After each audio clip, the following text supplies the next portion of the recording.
where and how do I search for literatures without wasting time? Now you can pick up your phone or your system and I'm going to show you how you can do it. Now once you have a phone or your system with you, you want to open up your browser and type in consensus. I'll put the link in my description. Now once you type in consensus, you're going to arrive at an interface that looks like this. If you don't have an account, you can sign up using your email or you can continue with your Google account. Now once you're in, you will see an interface like this. Now first, before you search, we want to come here, which is the filter. It's going to allow you to add some filters. So you can see the first one is it's asking publication year. How recent or how old do I want the papers that it's going to show me? So for me, I'm going to click on the past 5 years. So the next one is asking for the journal rank.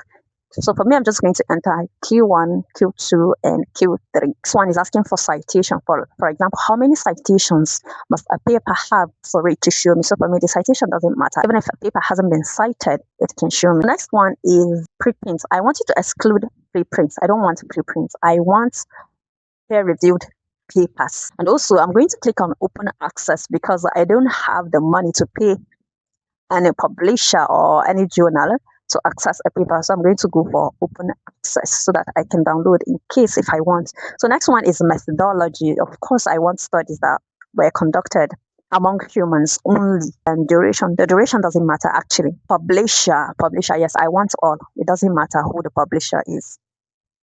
And also we have field of study. So you can go ahead and choose any field of study that you want. So I'm going to go with maybe medicine.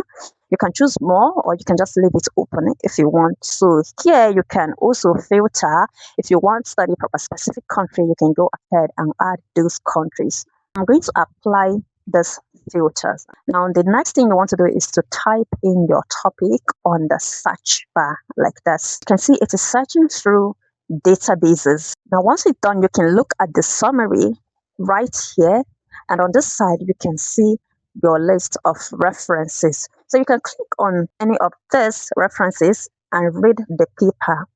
You can go through it if you want. You can even look at the snapshot of that paper if you want. And also another thing you can do is you can save this paper. You can add this paper to your collection. So if you want to know more about this paper, for example, let's say you want to chat the paper, you want to know specific thing about this paper, you can come here and it's going to allow you to chat the paper. You can see that it has linked the paper in the search bar. So any question that you ask, the answer, the response is going to come from this specific paper.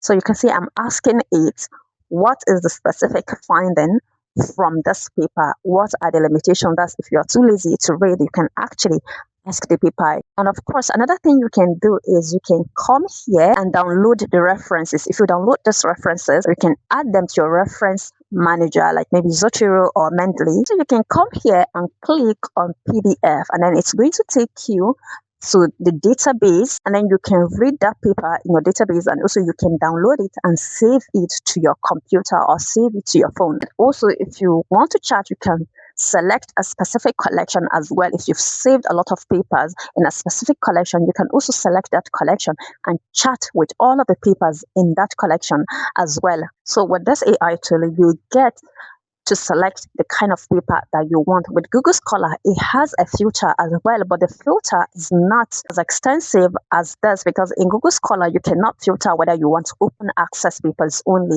That's why sometimes in Google Scholar, after finding a paper, you cannot download it. So you need to go to maybe ResearchGate and mail it that author for them to send you their papers. But with this, you can actually filter. But if you feel like this is going to be like a bias, maybe to your research, refuse to apply that filter. And then when you have a paper that is not available, you can still go back to ResearchGate and ask the researcher to help you with the paper. And that will be all for today's video. If you have any question, feel free to drop it in the comments, or if you're a shy person or an introvert like me, feel free to check the channel description. My email is there, so you can send me an email if you have any question, and I'll see you in my next video.